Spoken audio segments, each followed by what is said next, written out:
Okay, welcome to the course Fundamentals of Game Development.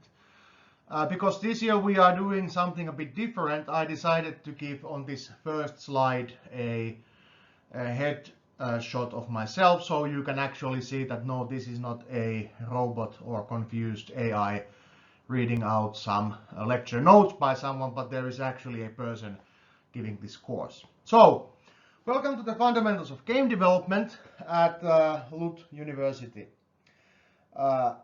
This year we are not having a campus lectures. We will be doing all these things, lectures, projects, and other things as an assisted self-study or web broadcasts or web videos like this. Hopefully you can work out from your home and don't find this approach too difficult. As the name suggests, this course is about game development. And why do we have a course on game development on software engineering program is that we want to teach you a certain part of software design, requirements engineering, and software development, that being that it's actually a skill that can be utilized on several things. For example, game development. Games are technically software products which have artistic things incorporated into them and the user experience taken into account. So surprisingly many things from the software engineering world can be applied in the games development or games industry world. And this course is all about those things. And of course, making your own game if you haven't done or played around with game development beforehand. So welcome to this course and let's get started. So today's agenda on this first lecture is basically go through the basic stuff. So what is the aim of this course? How can you actually pass this course this fall or this year if you are doing this sometime other than on the fall period, which is the default time for doing this course. If you are taking this course during the summer 21, then hi, how are you? Hopefully in the future things are better than this year when we, due to coronavirus, cannot have teaching events or extra or unnecessary teaching events or teaching events which don't absolutely need campus hardware. We can't use the campus for this sort of things. So today we are talking, I'm giving this lecture to you as a video. So how can this course be passed? What's the aim of this course? And in general, what you should do today or this week or in near future to get started on making games. These are the things that we'll be talking today. Let's start by going through the basic things about administration. Well, let's start with the official declaration. What's the official content of this course? So, the official objective of this course is to learn how to use selected game development tools, how to enable you to independently design and develop a small game so that you can develop games or do game development independently.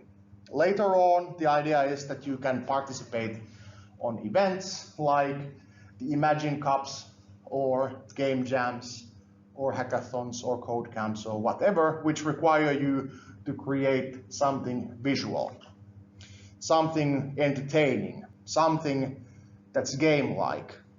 The idea is that you already have various amounts of experience in software engineering. You know how to do programming work. You know how to do testing work. You know how to do user interface design and these sort of things. So how would you then use this experience or these capabilities or skills in game development context?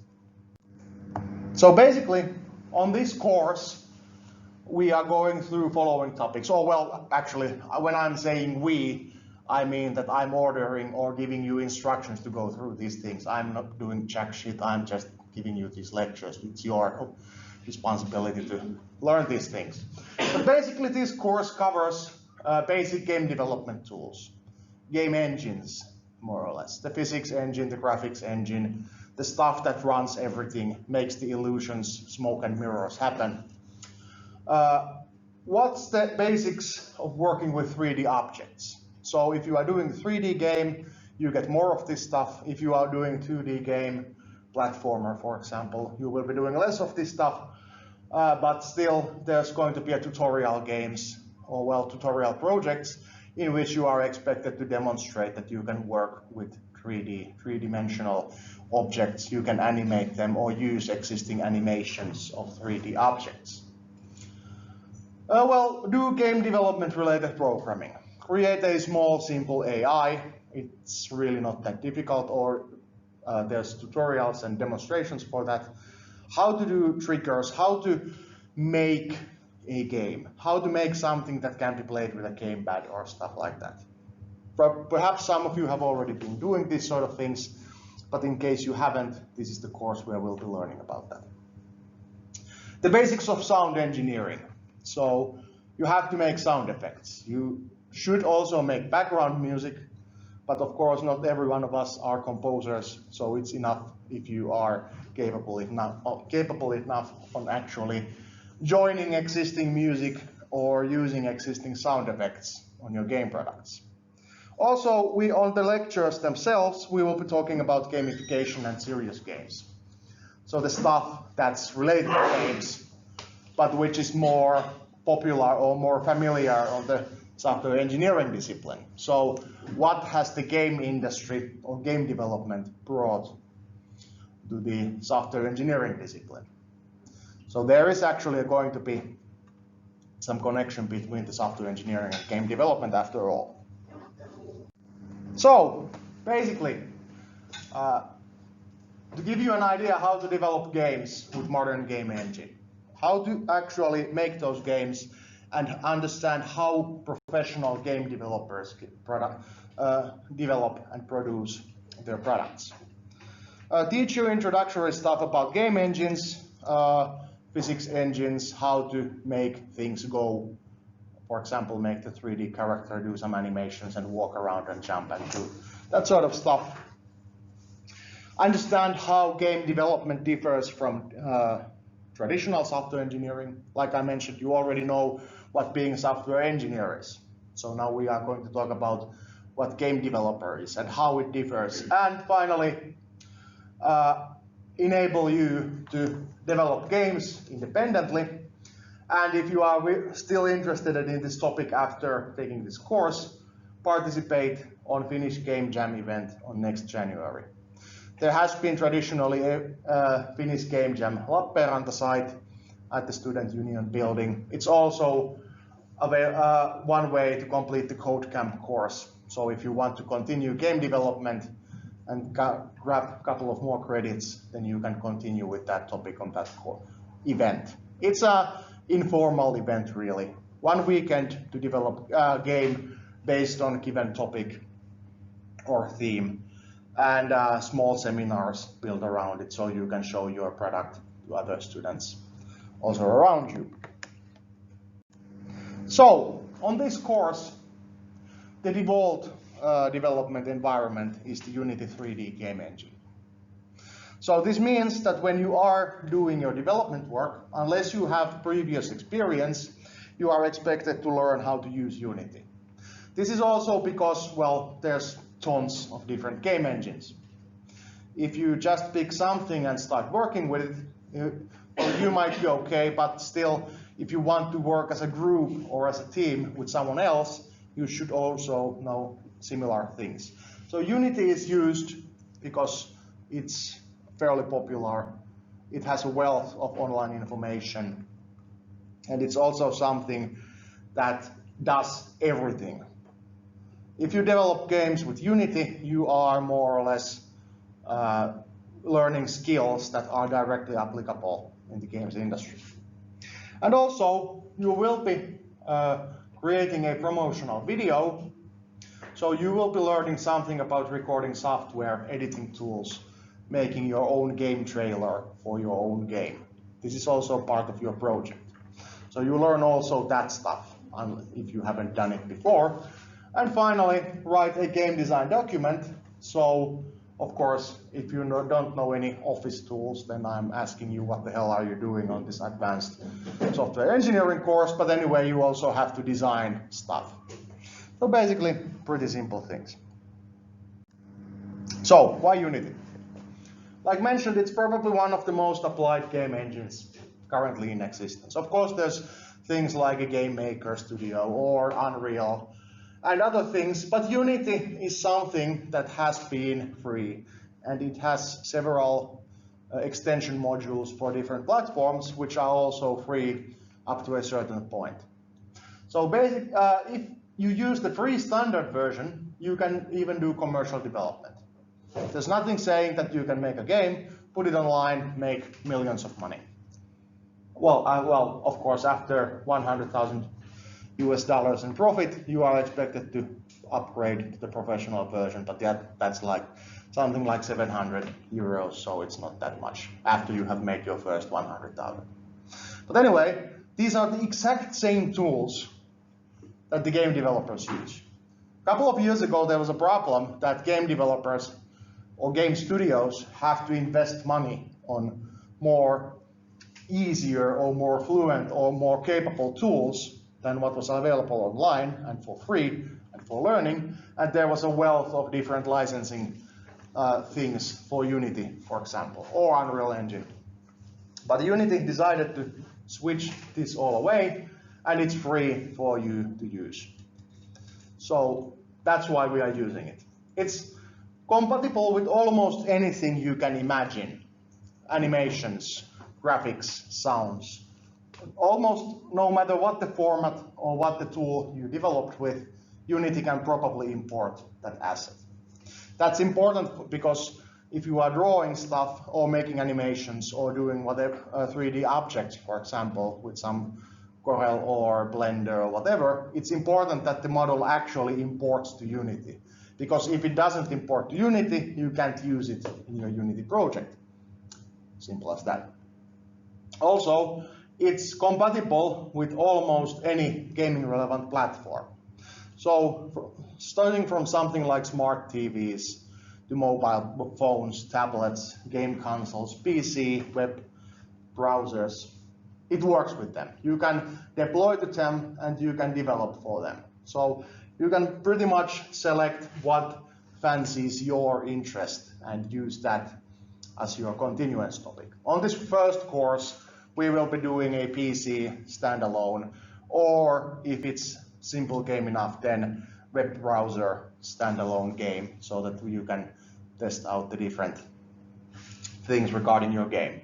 And in any case, it also allows you to buy new assets or tools or things from its asset store. So if you are unable to find yourself a capable graphics programmer, but you still want to develop something that looks professional or launch something in Google Play or something like that, you can buy an asset pack. For example, this Fox Final Fantasy 6 style sprite things sets for libraries cost something like 20 euros for everything. Or simple 3D objects on which you can make simple shooter games or skiffy game are also next to nothing. Of course, you are not required to use those commercially available aspects or assets here on this course.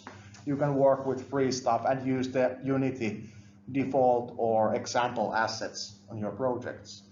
But for the future reference, if you want to continue game development and don't bother drawing the stuff yourself, or simply don't have enough artistic talent to draw that stuff yourself, you can easily extend your asset library by just using your credit card.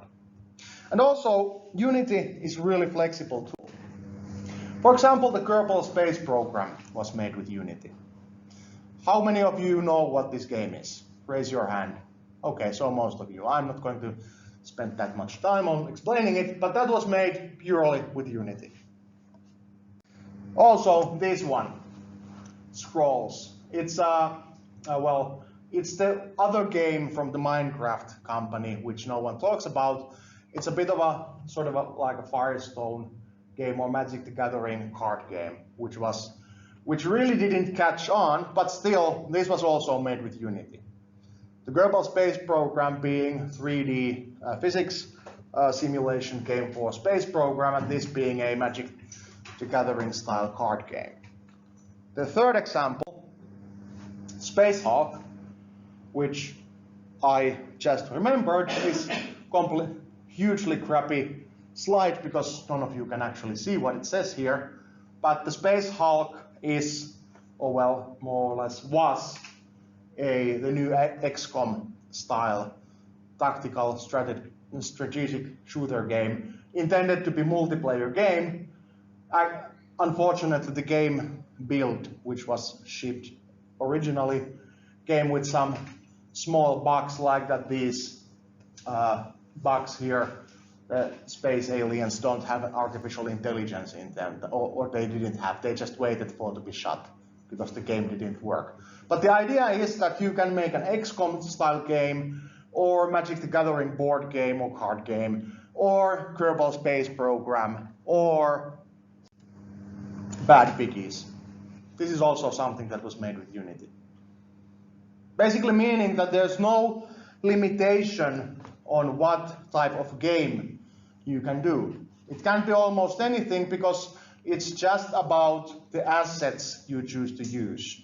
Do you choose to do 2D or 3D scenes? Do you use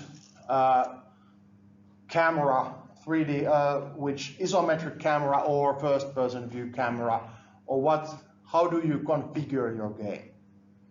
The Unity allows it all because it's fairly extendable or fairly complete tool for doing game development. So basically, what I'm saying here is that you can do the next Call of Duty game or whatever, Fortnite, I don't care. Make millions of money, well, as long as you graduate from here. That's something that I have to oversee. But anyway, you can do almost whatever you want. Probably you won't be making millions with the game you designed and developed here.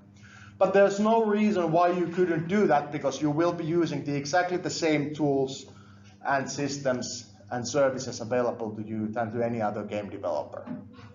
The game studio, which is going to be giving you a visiting lecture, actually started as a Finnish Game Jam code camp group. They made a hugely popular game, demo, proof of concept demo of the game, and the judges who were from the local game company said that this is really, really great idea. You should consider making this a game. So they made the game, and now they are in the 50th year of their business. So consider that this course has actually launched a couple of game studios. So because people find out that making games is actually much more interesting than making online billing and transaction systems, or making the fifth millionth online marketing place or something like that. Anyway, but however, keep in mind that this is an assisted self-study course. So, what is assisted self-study? So most of you probably already know this because we have been using these types of courses already in the bachelor's level. But if you are not from us, from our university, especially, then you have to understand that this course will not have weekly lectures. We will not have demo lectures, we will not have demo exercises or exercises groups in general. We won't actually even have weekly exercises on Unity development or anything like that. We will have a couple of lecture days on which we will be talking about, I will be talking about different aspects of entertainment software engineering, mostly about gamification and how game industry works, logistics-wise. But still, you have to learn things yourself. You can use the Moodle pages for discussion, asking questions from each other, or from the course assistant, or from me. We will be answering to those things which we can answer, because all of you have personal projects after the tutorial. We obviously cannot answer you online, but you can. But if you are completely stuck, you can ask help from the course assistant, who will be hopefully capable of helping you. So this means that how hard or how easy you want this course to be for yourself, it pretty much is about how interested you are in this topic and what's your ambition level.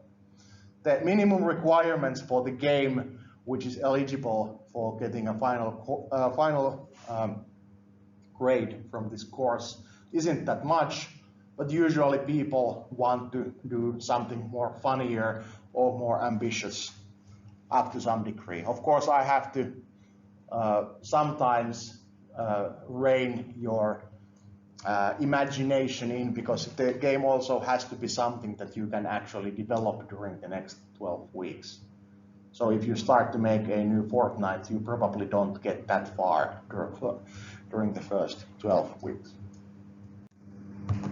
And also, I want to bring this up because I found this very funny thing. So, okay, this is a self-study course. So I got feedback a couple of years ago that the lectures were horrible and everything that you need to know you had to do by yourself. So, surprise everyone, this is a self-study course. It means that you sort of have to study by yourself. I will be talking about things, but if you select some topic or select some tools, it's up to you to learn how to use those things. Of course, the lectures might still be horrible. I'm not going to say that it's not at least partially correct feedback, but keep in mind that you might be able to paint yourself into such corner that even me or the course assistant can help you. So, in sake of everyone's sanity, keep your first project relatively simple. We're not asking you to do anything complicated. We are more or less asking you to provide us with the proof that you can actually develop games on this course. So, how do you pass this course? We have basically two projects. First of all, the first part of the course will be about you making Unity tutorial projects. There's a number of fairly common, fairly simple, fairly easy tutorial projects in the Unity self-study library. There's a side-scrolling shooter game, and there's a basic structure for roguelike game. There's an isometric third view shooting game, and there's also this rollerball game where you are collecting stuff with a ball that's rolling in a box. So out of these demos or tutorials, pick two of them, complete them, and make a video where you show and explain what happens here, how this works, what you developed, what you actually did. It's only to ensure us that you actually did something.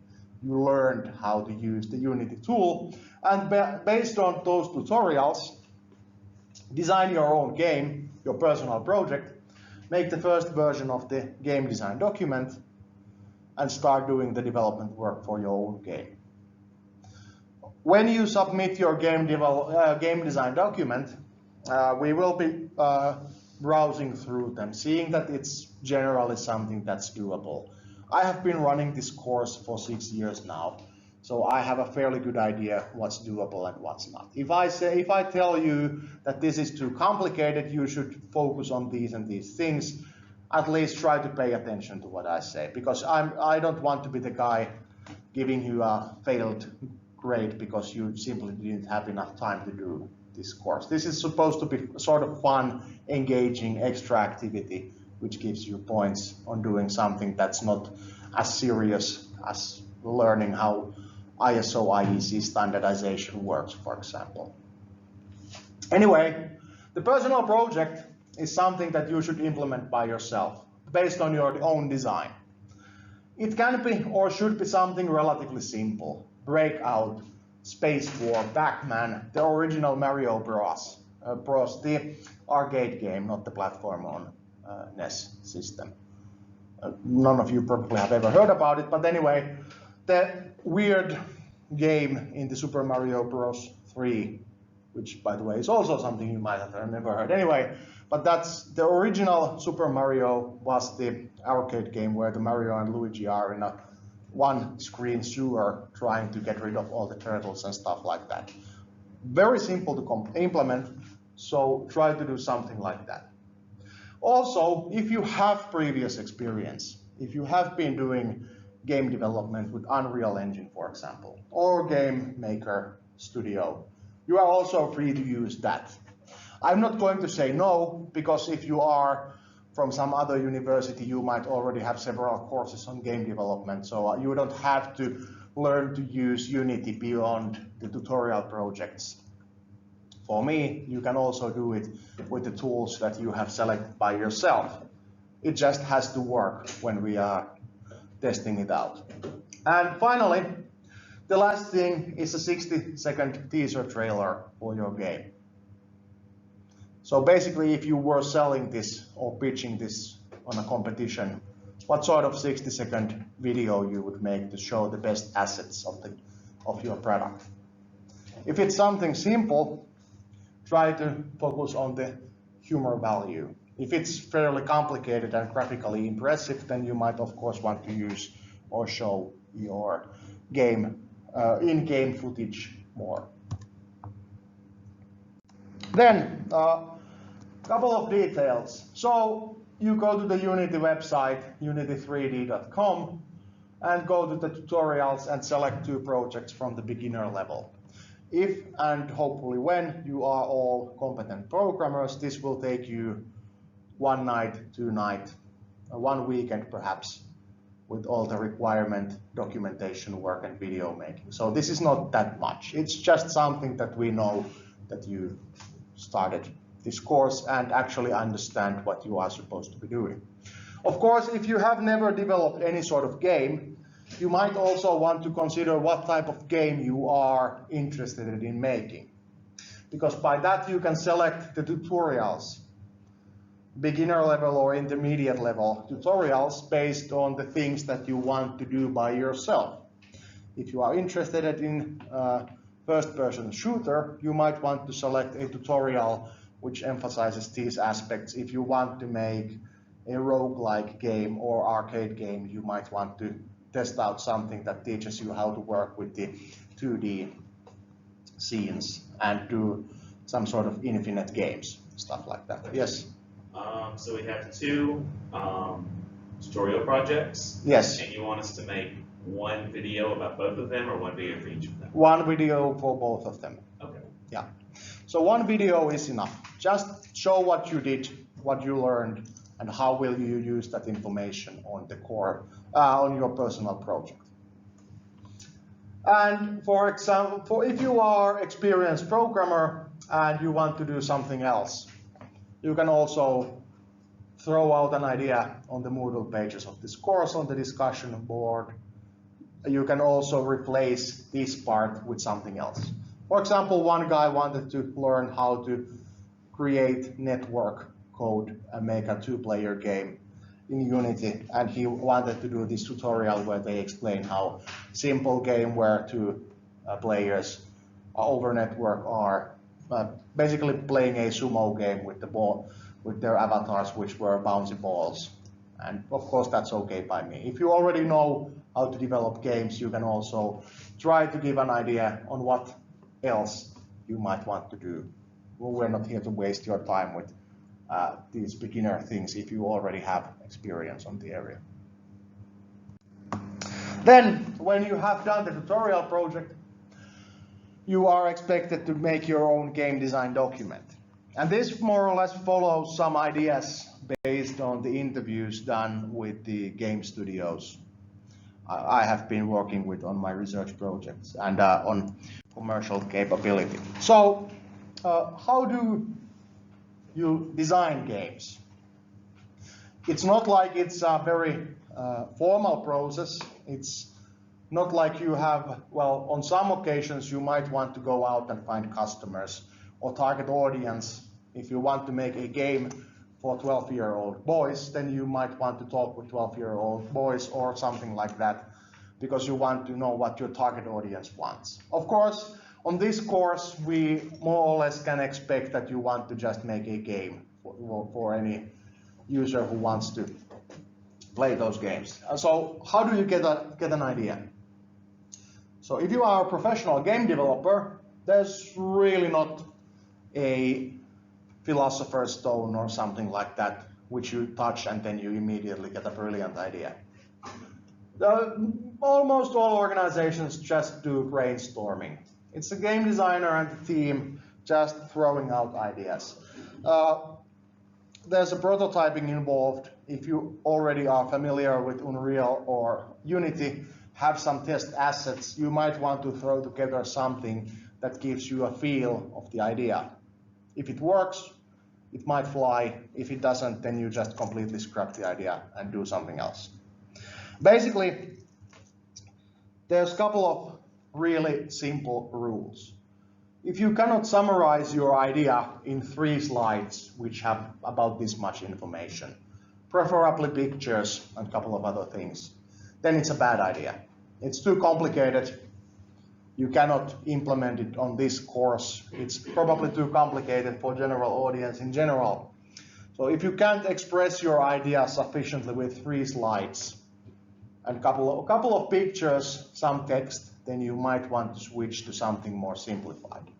Also, if you are in a commercial game development, some ideas sound really great when they are on paper or when you are presenting them on slides here.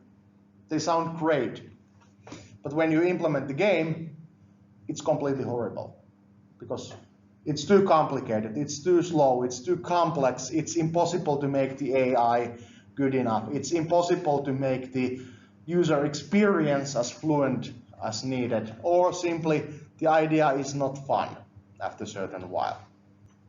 On the other way around, some idea on paper might be completely stupid. Tap this egg 1 million times and you get a baby hatchling, or something like fly a bird through infinite maze. Not exactly the most earth-shaking idea ever. But still, when you implement the game and put it online, it's huge fucking commercial success. Why?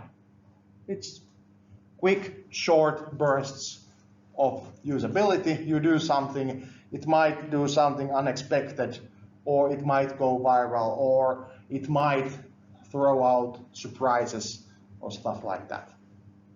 Really simple things sometimes work much better than highly complex, highly detailed, highly defined ideas. But of course it doesn't have to mean that everything has to be simple enough so that even a rock or something else can use it. So it doesn't have to be designed for small children.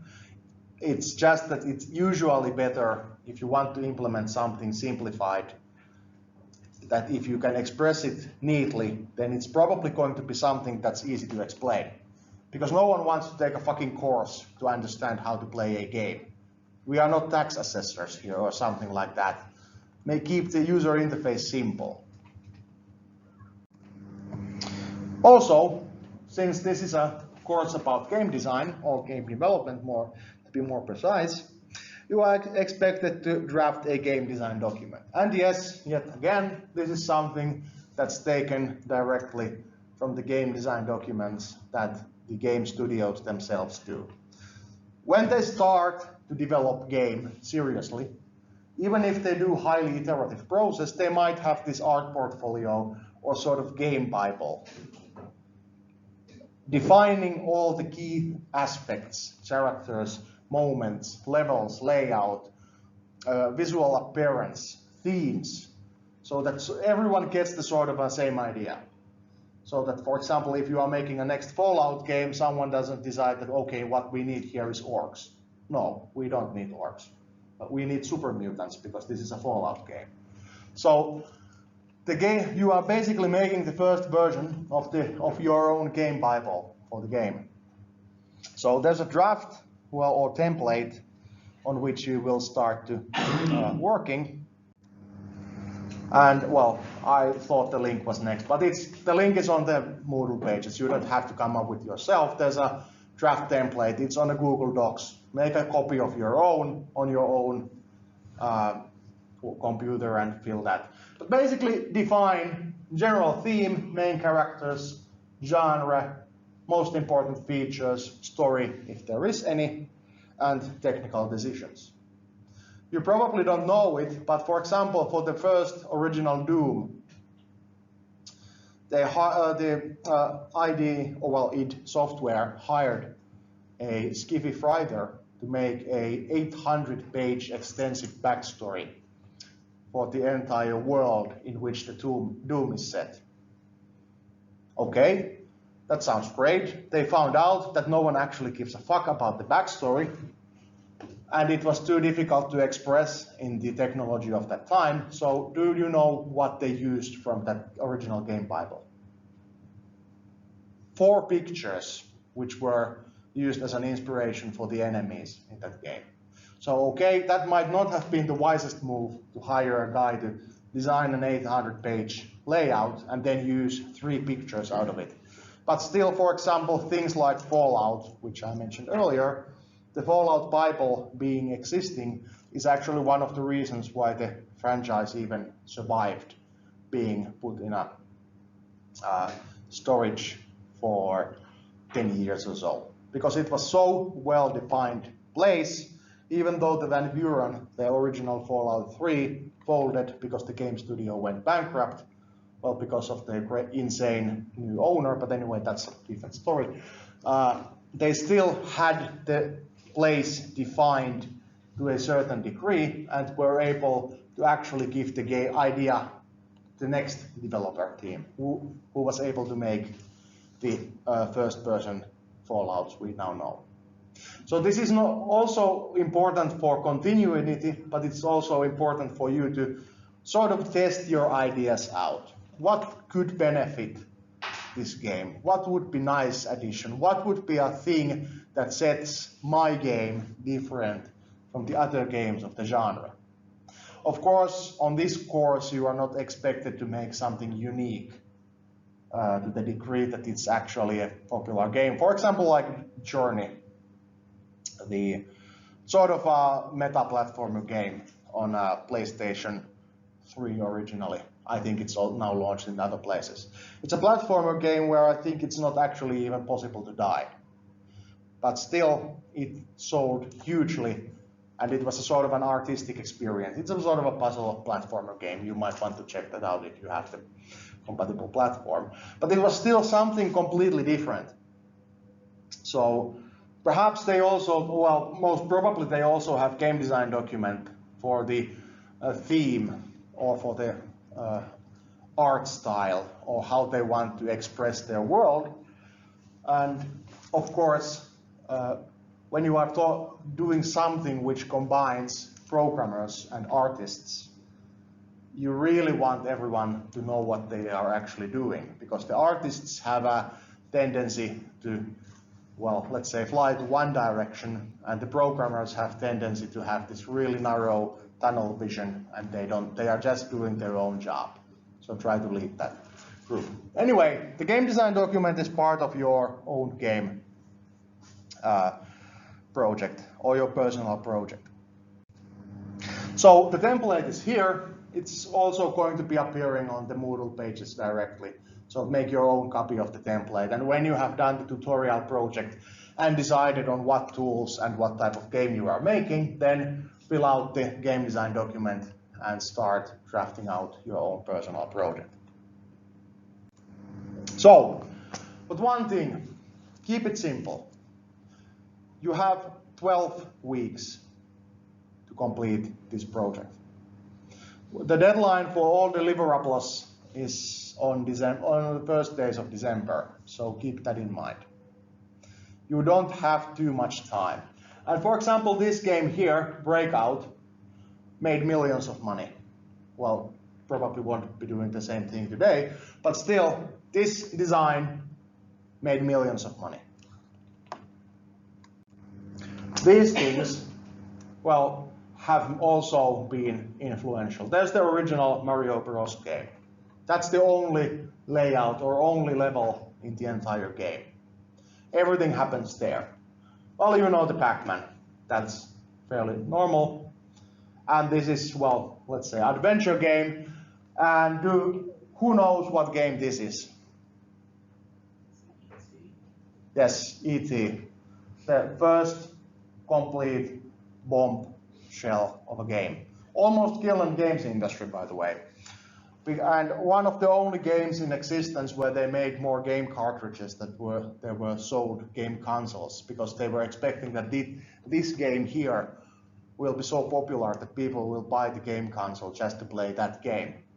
And it was completely horrible disaster, which basically grenaded Atari company in the 80s.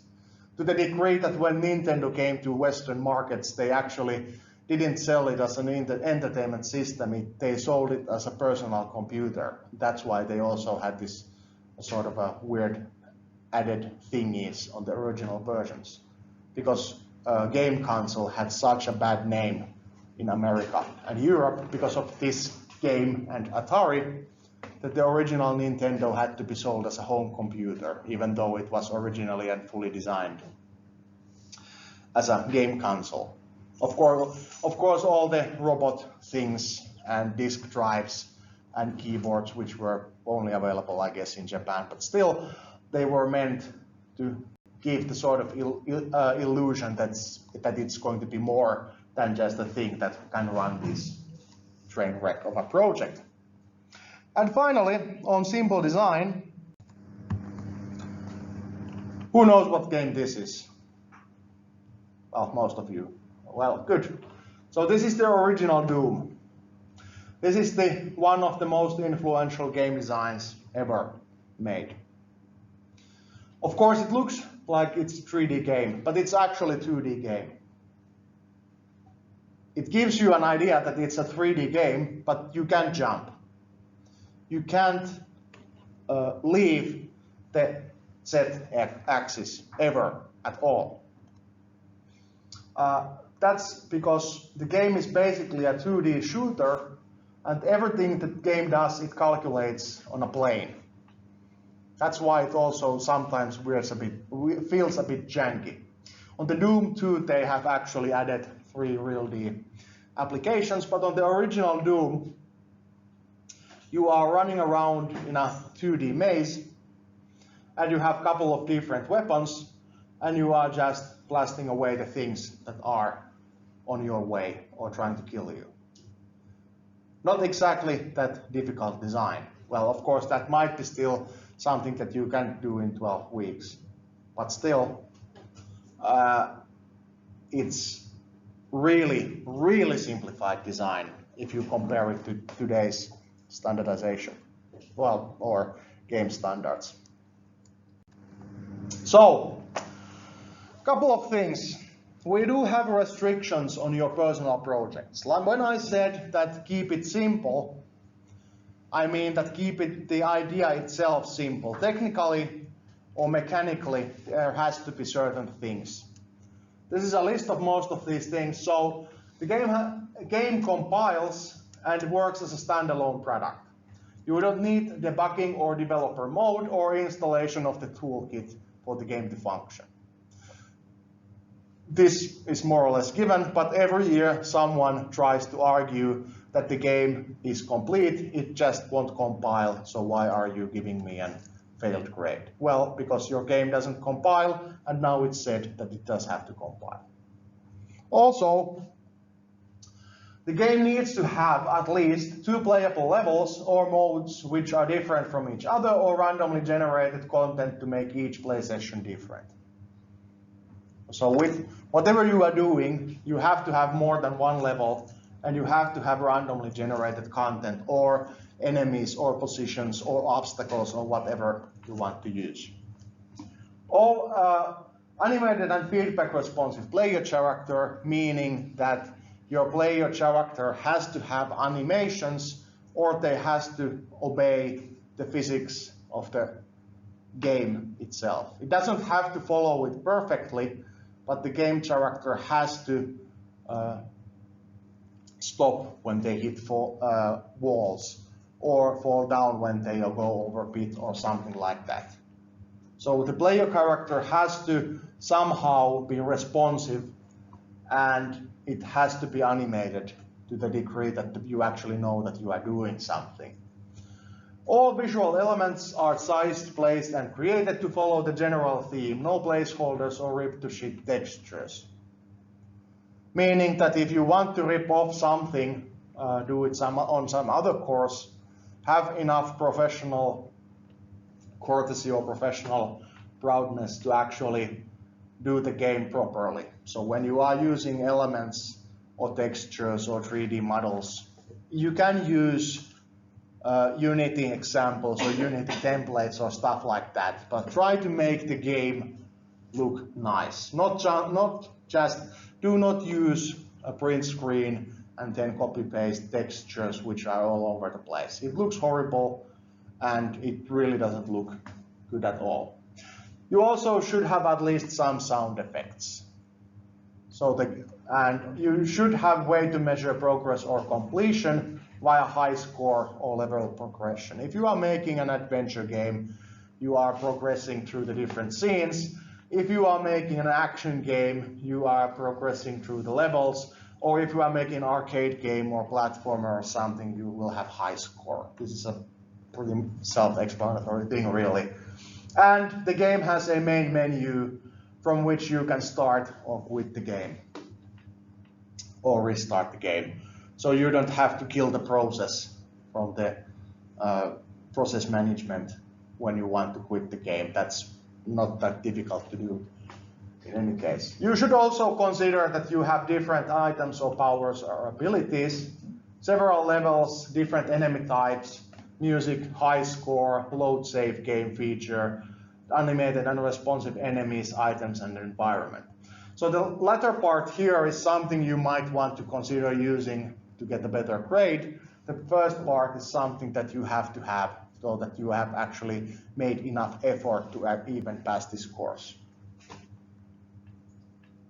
Also, some legalese or legal issues. The game has to be self-made. Cooperation can be done. It has to be reported in the game design document or in-game credits. No teams in general. So everyone submits their own game, but you can of course cooperate with each other, help each other out especially. You can use bought assets from, for example, Unity Asset Store, but you can also, on this course, only use free example stuff.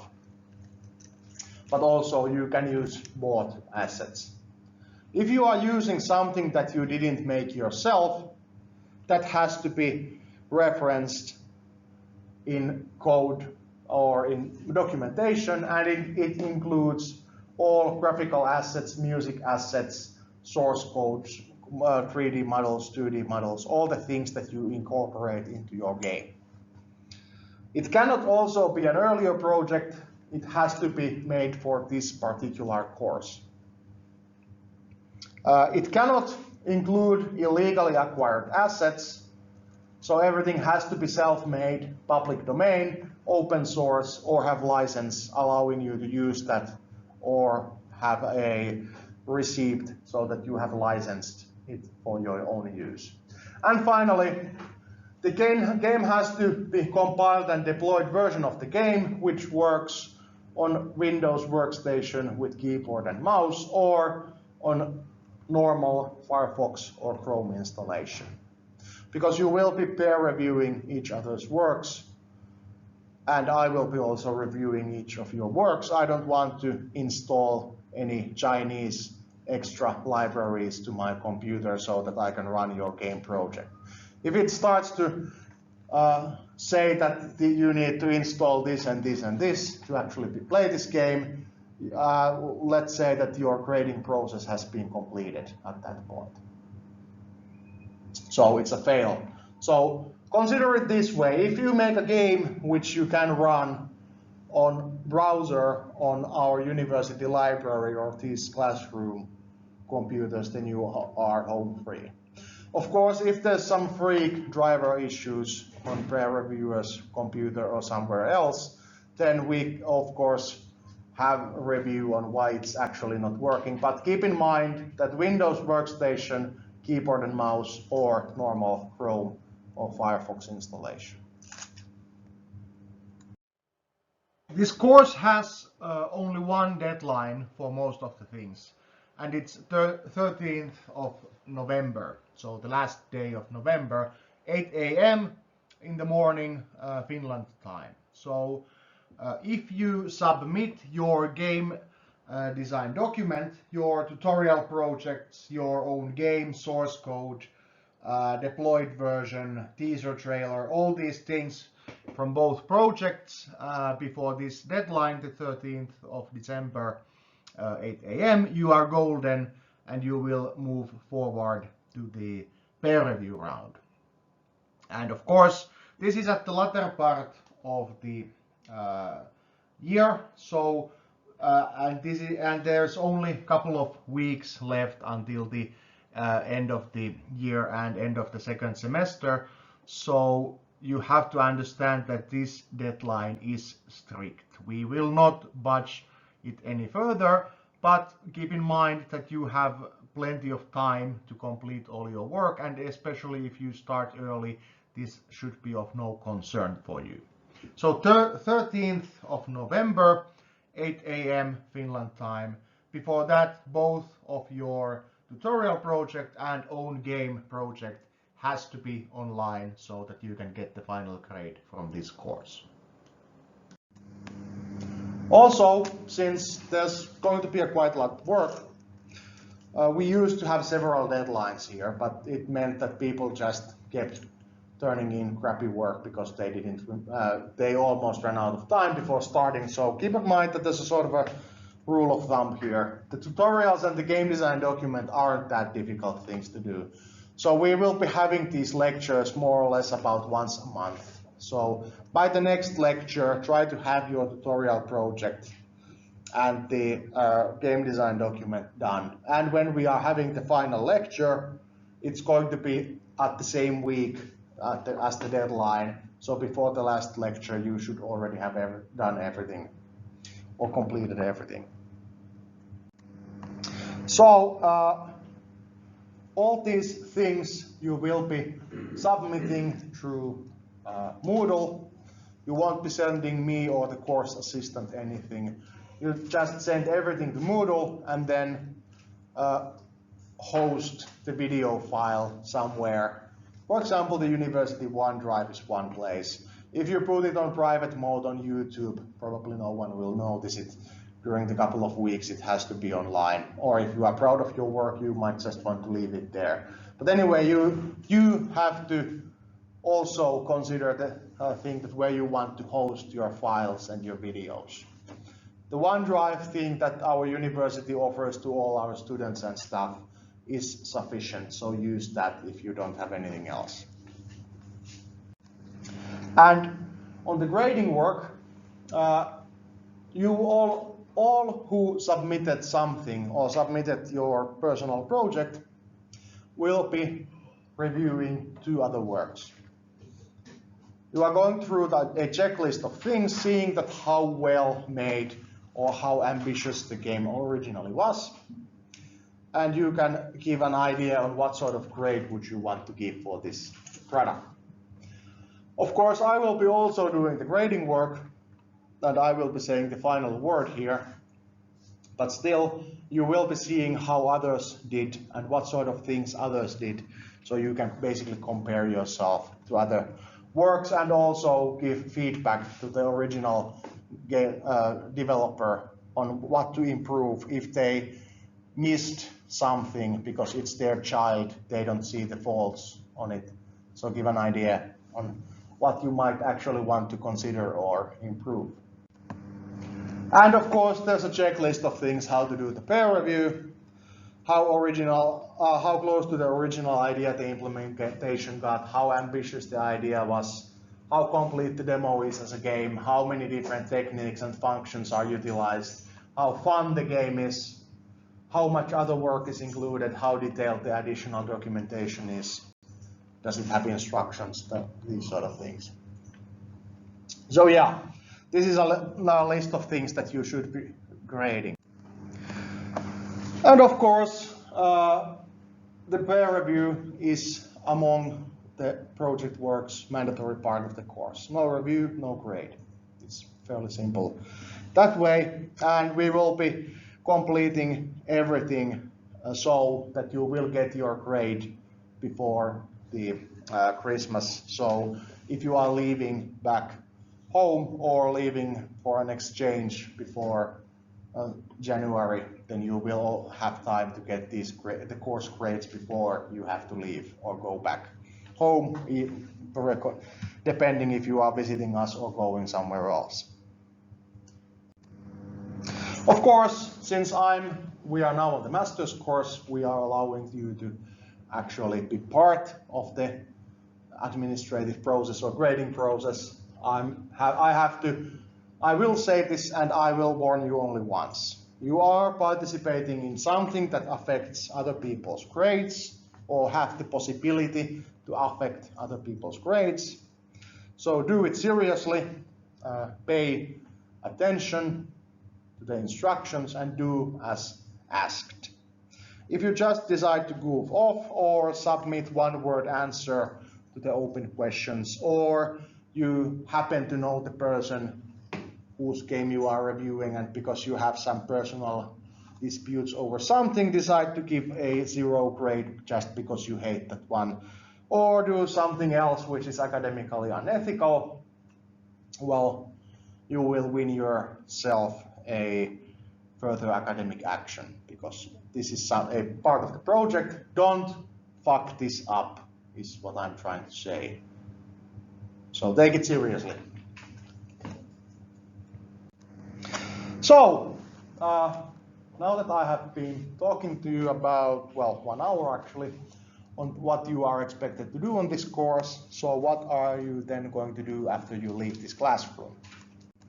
So, take Unity, go check that out, do the tutorial project, or think what sort of games you want to make, and select the tutorial projects you want to do. Or if you already have experience on game development, find out something that you would like to investigate as a replacement for your tutorial project and send me an email.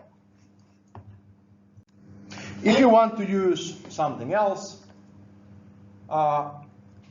you are familiar with Unreal or Game Maker or some other framework or game engine or development tool, then you are free to use that. You just have to mention it on your personal game design document. So just when you are asked to list or define how will you make the game, you just mention there that I will be using Unreal or I will be using Game Maker or something to that degree, so that I more or less know what sort of project to expect. But if you are uncertain on what framework to use Unity, because that's one on which we will actually at least try to help you if you run into a complete stop. Okay, so what should I do next? First, get yourself a workstation and set up your working environment. Of course, like mentioned earlier, if you are working on without any prior knowledge or experience on game development, you might want to use Unity and start with that, and Unity's tutorials and beginner level projects.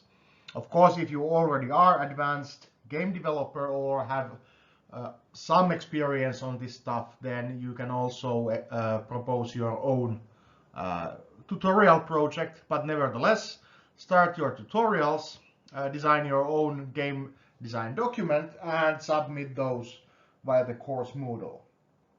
Then you can start making your own game, and while you are finalizing it, make a teaser trailer and create a playable copy of your game, and put all these things also available to Moodle. Finally, in December, do the reviews and submit your reports to teachers, and that's that. And of course, what to do next on this course, besides starting to work as a self-study work, we also have follow-up lectures and further topics we are discussing about how software engineering and games industry, or software industry and games industry, are related, and what we can bring from the software engineering discipline into game development. So the next lecture, game design and development tools and user experience, will be released in a couple of weeks. The third lecture, games and software, differences between the games and software industry, a couple of weeks from that. And this is also a lecture that has earlier iteration or earlier version available already for you if you are interested in the topic covered by this lecture. The fourth lecture will be a guest lecture this year, and it's about running a game studio startup. We have traditionally invited people who are actually running their own game studio as an invited guest lecturer, and we are also trying to do this year. Of course, the guest lecture might not be recorded, only streamed if the guest lecturer wants to talk about things that he or she doesn't feel comfortable about recording for the future. But anyway, the guest lecture might not be available as a later viewing recording, so we will announce the person and the information about how you can watch the lecture later. The fifth lecture, gamification and serious games, is the last one, which is released very close to the end of the year, and it closes this course by talking about what is gamification, what are serious games, and how the games industry and entertainment side of software development has worked its way into the software engineering and software development discipline, which all or most of us here are more familiar with. Okay, so that's that. These are the instructions for the year 2020, and next time we will be meeting, we will be talking about a game design and user experience and what you should know about these things for the future, for the development of your own game project, and also what can we bring from the software engineering disciplines such as requirements engineering or usability testing into the games context. So thank you once again. This was a Fundamentals of Game Development. I still am Associate Professor Jussi Kasurinen, and we will see next time. Thank you.